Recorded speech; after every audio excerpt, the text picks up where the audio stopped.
Welcome to the G.A.B. This is G.A.B. They should have never gave you platform.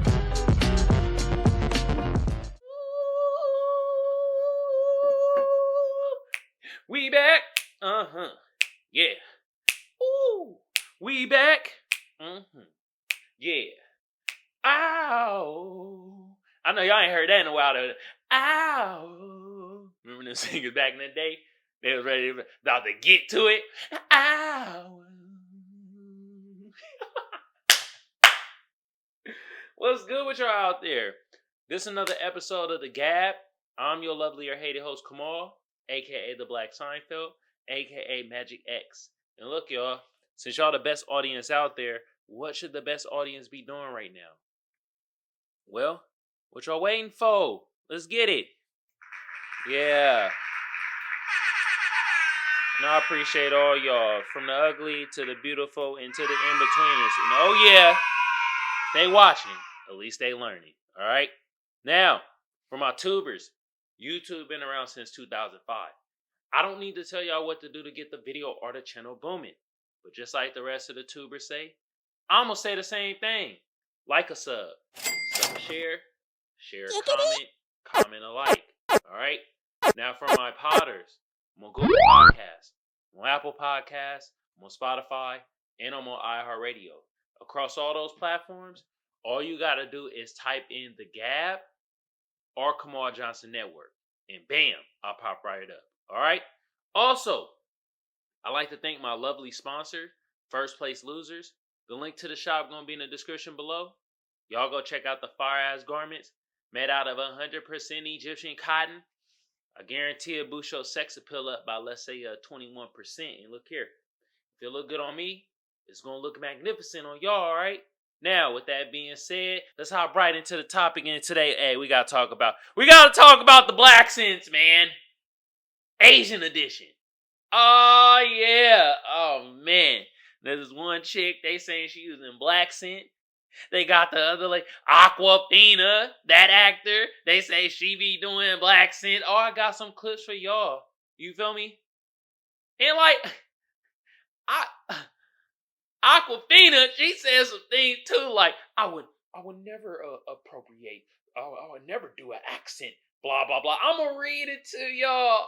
Oh, Lord Jesus. And I know some of y'all like, what the hell is Blaccent? Oh, man, that don't make any no damn sense. How you gonna have a Blaccent? Oh, this is what Blaccent mean. And I'm gonna just paraphrase. Basically, it's saying, man, you using a black accent, black vernacular, all that good jazz, right? To gain notoriety, and you ain't black. Yeah, that's what it is. And I know some of y'all is like, well, I mean, what you mean by that? Like, I don't even understand. I got y'all. Oh, yeah, I told y'all I got clips today. Got some clips for y'all, okay? We gonna play. So first, we gonna play Awkwafina's Blaccent. Alright? Let's get to it. Alright. Hold on. Now, turn this up. Play it from the beginning. Let's go. Call the queen, live your dream, but don't sleep.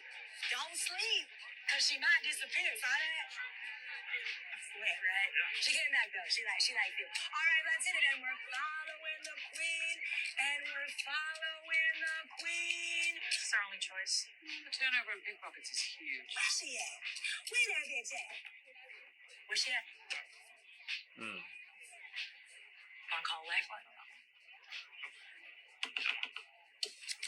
All right, that one is mine. Call the queen, live your dream, but don't sleep. There it goes. Don't sleep. Where that bitch at? Period. Oh my God. Damn. Oh, and the tweet itself. I'll show y'all. It says, Awkwafina, I refuse to do accents. I'm not okay with someone writing an Asian experience for an Asian character. I make it very clear. I don't ever go for auditions where I feel like I'm making a minstrel out of our people. Oh! damn, Awkwafina. Oh, Jesus. Oh my God. She's like, I'll be damned if I put my Asian people as a minstrel show. F all that. That's blasphemy. As I just played y'all a video of her doing the extreme Blaccent. You feel me? And there's other characters where she's done did this before too. So it's like, really? Awkwafina! Oh! Awkwafina sound like a black name too. Like, damn, you doing the Blaccent, you doing the black name? God damn. I wouldn't be surprised if you have a black man. And then she said that. I'll be damned if I have my people be in a minstrel show. You got me effed up. Wow.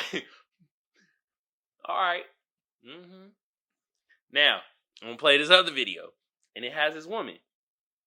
I think she says she's from New Orleans.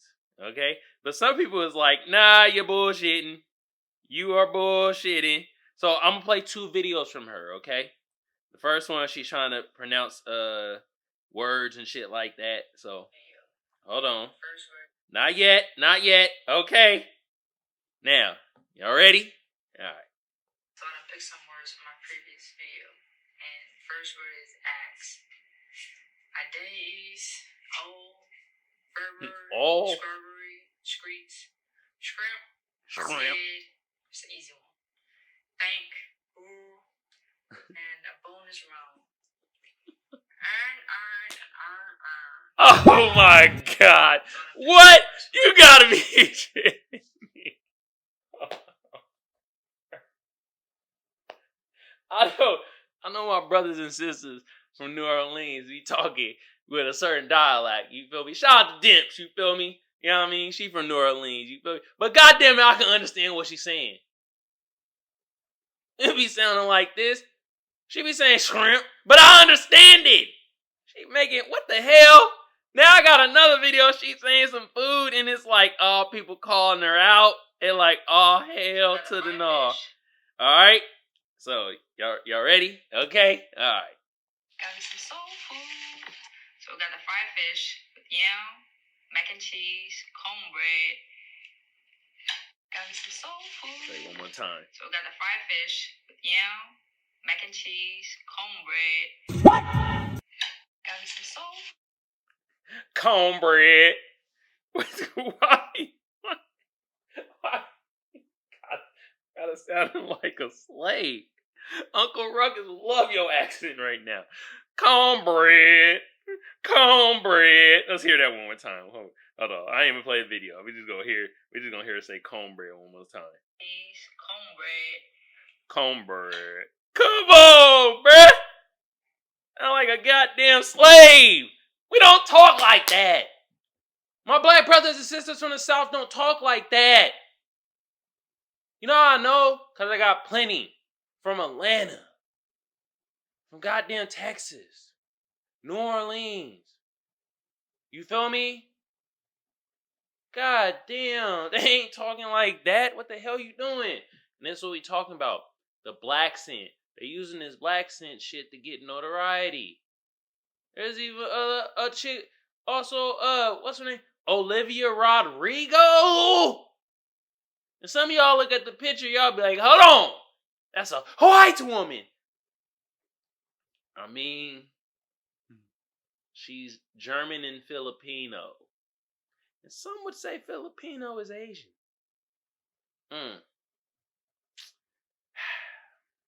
She used Blaccent. And y'all some out there be like, man, I'll be damned. It ain't no way, bro. You being divisive, bro. Ain't no way Blaccent get them notoriety. Yes, it does. You know why? Talking about it. You feel me? And I think it's the whole thing, like, you know, that chick was saying, like, oh, I'm from New Orleans. Like, this is how I talk. You know what I mean? This is my vernacular, blah, blah, blah. But it's like, if it is, you know damn well that we black people, we don't say cornbread like that. My black Southerners don't say cornbread like that. Cornbread. Would you like some tea too, Master Boss? So it's like, bruh, no, stop it. And Awkwafina got the nerve. I'll be damned if I had my people in a damn minstrel show and I'll be having the Asian accent, the Asian scent. I'll be a goddamn y'all have me out there, you know what I mean? Sucky, $5. I'll be goddamn.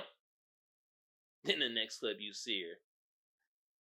You sister girl, period. You feel me? Find the bitch. Find that bitch. You be like, oh, we see what's happening here. Oh, okay. Alrighty. So, what I would like to say to it, you feel me? Stop the bull crap, y'all. Come on, bruh. Because y'all know damn well if us black people, you know what I mean, black Americans, because that's what they're doing. They're really trying to do Blaccent of black Americans. So if us black Americans will start talking in an Asian accent and trying to, play an Asian character, y'all know y'all be up in arms. Y'all be like, oh, hell to the no. Y'all ain't trying to provide in our culture. Y'all trying to make a mockery. Yeah. So it's like, if it's real, it's real. Okay. I understand some people that live in black communities that ain't black. I get it. But if you bullshitting and you doing this Blaccent to gain notoriety and try to get try to get chips off of it and stuff like that, well, and it is really go, you know what I mean, to Awkwafina, but also to whoever's doing this collectively, cut the BS, yo. Cause you are providing into the minstrel show. But a minstrel show mocking us as black Americans. Alright, y'all. Y'all know what segment we about to get into. Oh yeah, we about to get into the sad segment. I know some of y'all gonna be sad. Y'all be like, oh no, it ain't no John Wick. Oh, y'all ain't talking about no John Wick, bruh. Oh, damn. And I'm like, you right. I ain't talking about no John Wick. Alright, we done that.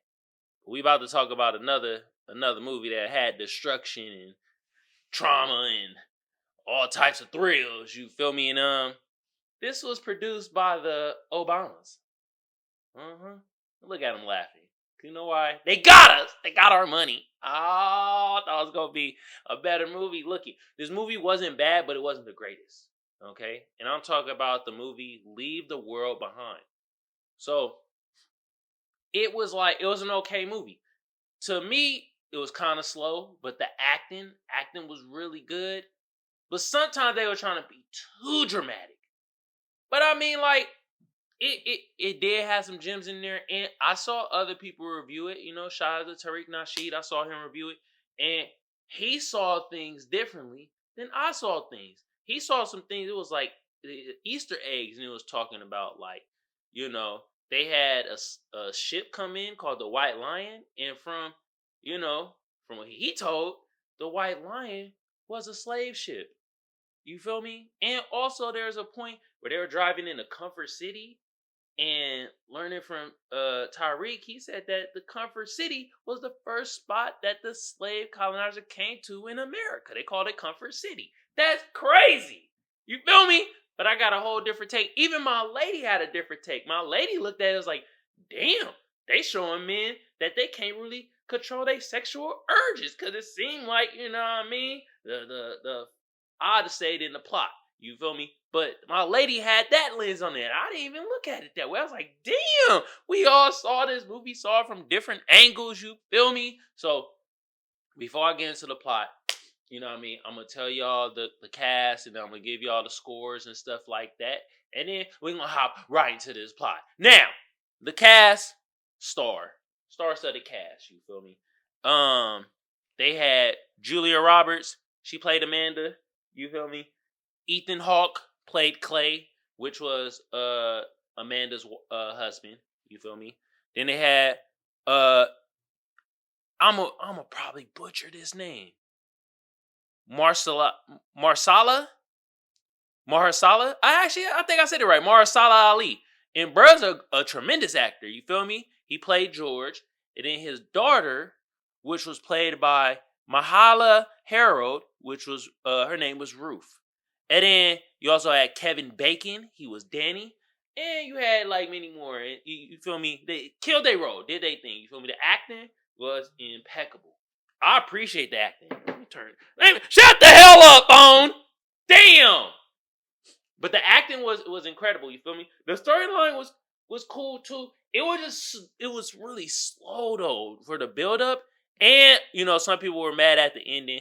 I was kind of a little disappointed in the ending. It was very lackluster. It kind of ended abruptly too. It was like, God damn. And you're like left up in interpretation who were the bad guys who was doing this stuff. You really didn't know. Okay? But let me give y'all the stats because I'm a damn stat teacher. All right. IMDb gave it a 6.5. Rotten Tomatoes gave it a 75%. And the people gave it a 52%.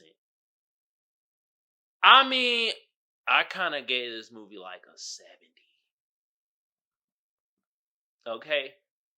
So, I don't know. I don't know what to say about the people, man. Just, I guess, frick y'all. I mean, we kind of in the same ballpark. I gave it like a 70.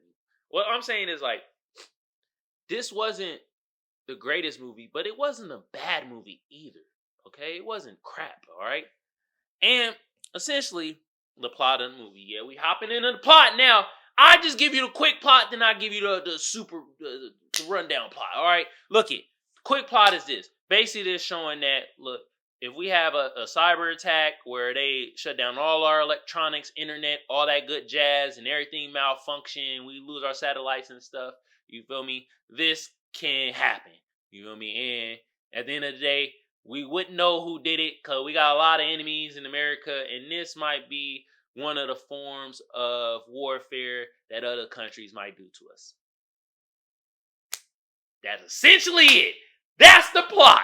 You feel me? The minute plot, okay? I just start doing that. Had the minute plot and then had an exaggerated plot.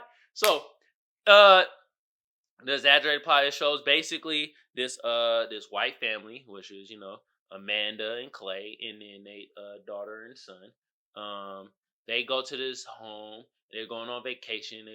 They from Rhode Island or something, and they're going on vacation. And they come to this crib, and then you start. Before that, they ran into Danny, right, in the store or whatever, and bro tell him like, "Yo, some shit about to go down."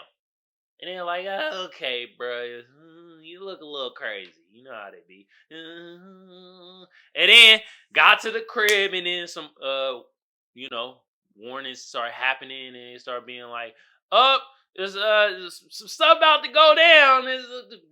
Be prepared. And so then that's when they had it in like sectors too, like a play. That's how they were trying to have it, like a play. But I ain't gonna lie, like, I was kind of on my phone, I looked up, and then I started noticing it was a play when they got to part 3, and it said noise. And I'm like, what happened to the other first 2 parts? I was like, bruh, how they skipped the 3? And it's like, no, I wasn't paying attention. I look down, look up, it's already going. So they had it that way, and they're showing the steps of if this type of technological warfare goes on, you feel me, this could happen to us, you know what I mean, in the States. And so then they were getting word, and then that's when Marshala Ali character George comes in with his daughter, and they come in, they were like, yo, like, we the owners of the house, we heard that some stuff was going on, you feel me, we coming back to the crib because it was an emergency, there's nothing else we could do. And this is when that ugly troll mother effer, racism, prejudice, whatever you want to call it, came in the room. Because Julia Roberts' character, Amanda, she was all like, hold on, y'all on the building? Her sentiment was more like, how your black ass is on this building? Jesus Christ. Nah, I don't believe it. Hell no. Y'all don't own this. This is BS. And it was like, Ruth character, you feel me? She was mad. Well, what the Ron DeSantis will say, she was woke. You feel me? And I'll put it like this. I don't know. None of these characters were likable to me. All of them was kind of getting on my goddamn nerve. Amanda being overly caring and being like, man, so having these racial undertones. Clay was mad, like, simpish. He wasn't, like, he didn't have a backbone. And, like, Amanda was dictating everything. The teenage boy, I mean, he was mad horn dog. And he took some pictures of Ruth. And then he started trying to yank his pictures. It was sad. It was pathetic. You know what I mean? He's trying to beat his meat. And he couldn't do it because he's just looking at pictures. Because there's no internet.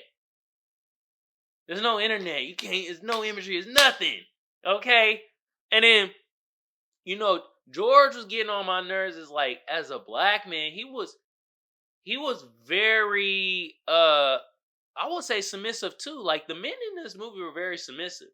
And, like, George was very, like, you know, I wish he was a little more assertive. Like, bro, what are y'all talking about? This is my crib. I own this. Like, stop with the cap, man.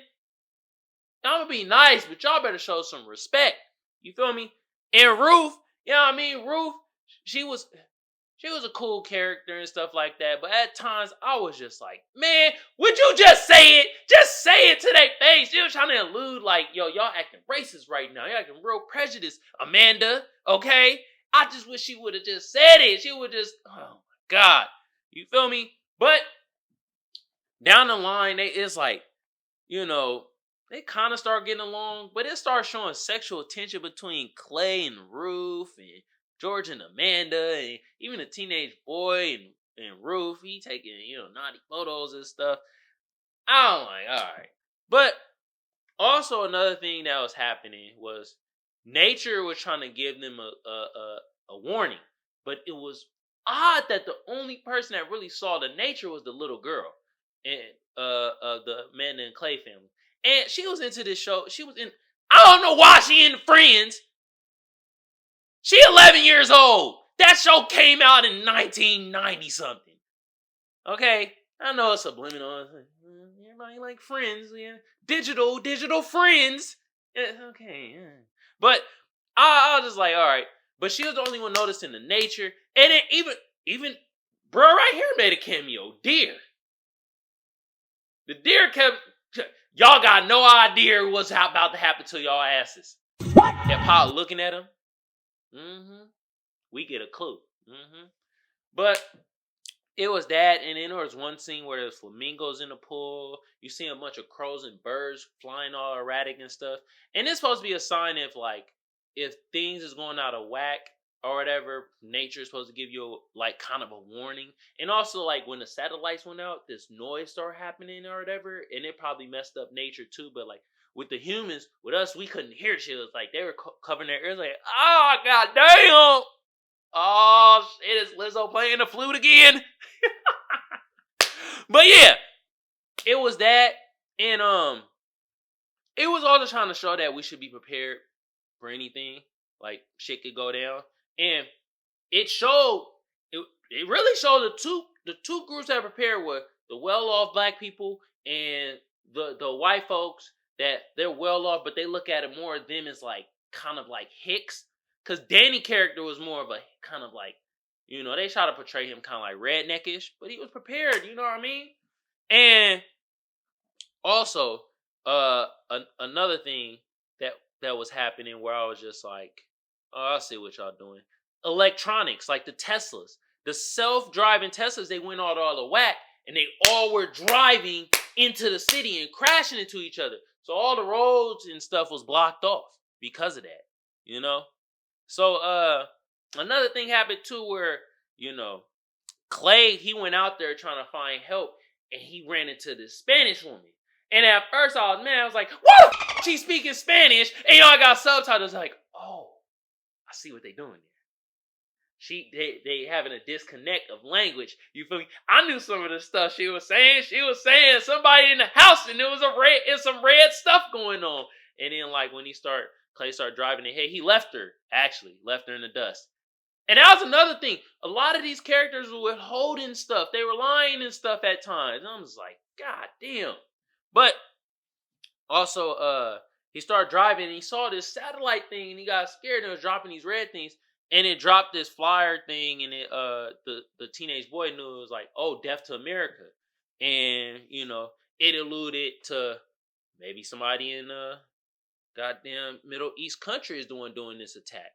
But then Danny character, when they bumped into him, he was saying that it could be the Koreans or the Asians. We don't know. We got enemies. We don't know. Somebody might do some technological warfare.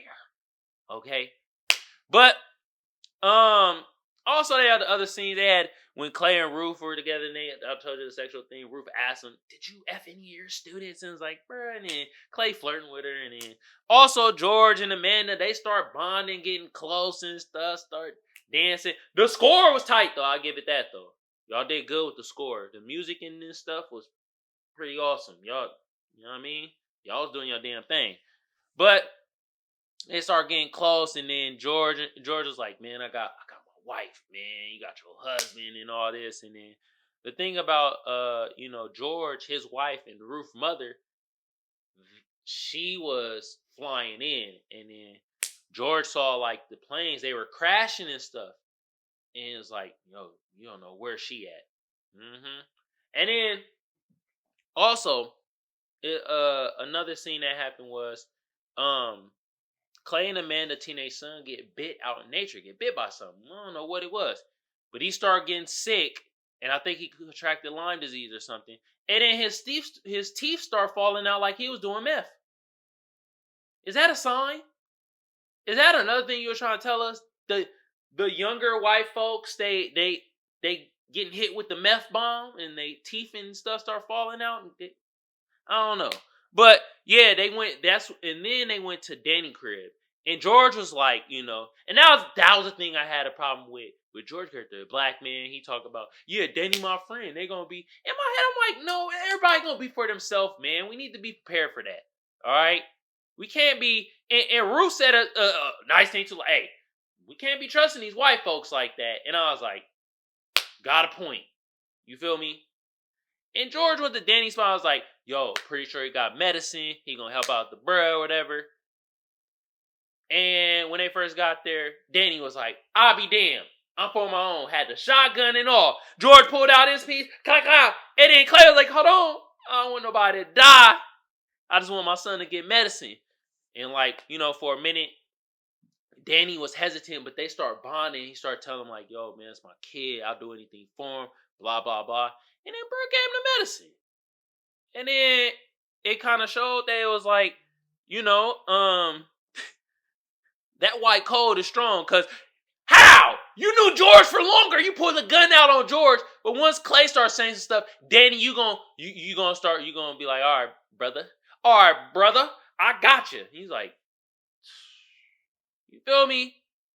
And then this getting closer to the end. George, he worked with the government and high security. And in a sense, he was kind of saying, I knew this was going to happen. I figured this was going to happen. They were giving us the signs and blah, blah, blah.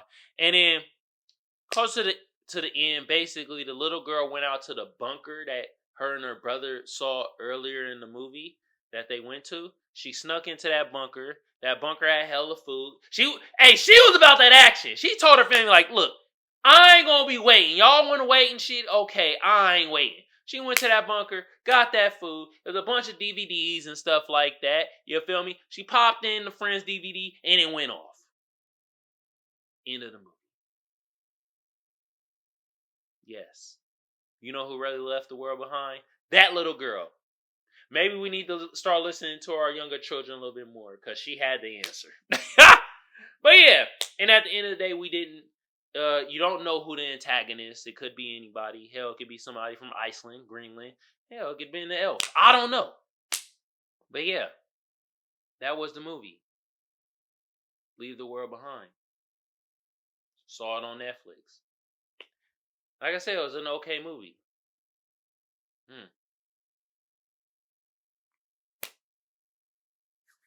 All right, y'all. Y'all know what time it is, right? It is mean time. And oh yeah, last week I said I messed it up. I didn't even say mean time. I said sad segment again. Gorge. Anyway, I got some juicy memes for y'all. You feel me? And look it. Snaps. And this was how it was, how the deer were looking in the movie Leave the World Behind. Most definitely deer. Oh, but y'all going, what's up? What's up? And it got the meme. It got the deer looking. And it says, say it to my face, bro. I dare you. That's literally how the deer was, bro. They were like, oh, bro, this our territory. Y'all messing with our planet. Mm-hmm. Yeah. All right. Got another meme, and look it, man. And it correlates with the Leave the World Behind because there was no internet. But you feel me? But the internet's still gonna be interneted. You know why? Because if the world ending and stuff, somebody's still gonna find this meme right here. It got a rock, asteroid going into Earth, got the sad face of Jordan and stuff, and it says, the internet don't care about ish. If the world was about to end, this would be the last meme. And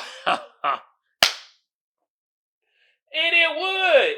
It's like, bro, they be out here like, yo, we still gonna meme it up. I don't give a damn if the world ended. They gonna still find a way to internet. And we got another meme dealing with the internet again. You feel me? It got the basically fireballs are coming down and people got their phones out recording it. And it says, what I imagine the end of the world would look like. Yeah, a bunch of people recording their phones and stuff like that. And it's like, bro, you supposed to be getting out of here. You supposed to be in the bunker. Get in the bunker. Get in the bunker. They like, God damn it, I'm about to capture this moment. It's beautiful. They gonna be like, oh, bow, and they just explode on them. Was it applicable? Alright, y'all. We coming to the end of the show. You feel me? I appreciate y'all for sticking around and tuning in. You feel me? This is another episode of the G.A.B. I'm your lovely or hated host, Kamal, aka the Black Seinfeld, aka Magic X. And since I got the best audience out there, what should the best audience be doing right now? Well, what y'all waiting for? Let's get it, y'all. You feel me? And you already know, man, if they watching, at least they learning. And I appreciate all y'all, from the ugly to the beautiful and to the in-betweeners. Now, for my tubers, YouTube been around since 2005. I don't need to tell y'all what to do to get the video or the channel booming. But just like the rest of the tubers say, I'm going to say the same thing. Like a sub a share. Share a comment a like. Y'all know what to do. Some of y'all are out there, you feel me? Now, for my potters, I'm on Google Podcasts, I'm on Apple Podcasts, I'm on Spotify, and I'm on iHeartRadio. Across all those platforms. All you got to do is type in the G.A.B. or Kamal Johnson Network. And bam, I'll pop right up, okay? Also like to thank my lovely sponsor, First Place Losers. The link to the shop going to be in the description below. Y'all go check out the fire-ass garments made out of 100% Egyptian cotton. I guarantee it boosts your sex appeal up by, let's say, 22%. And look here. If it look good on me, it's going to look magnificent on y'all, all right? You feel me? And with that being said, y'all have a good day, good evening, good whenever it is y'all consuming this content. Have a good one of it, y'all. And I'm out. Peace. Man, did you hear how Awkwafina was like, I'll be damned if I put my people in the minstrel show, but Black Americans? Well, that's a different story. This was G.A.B. This was G.A.B. Ooh, yeah.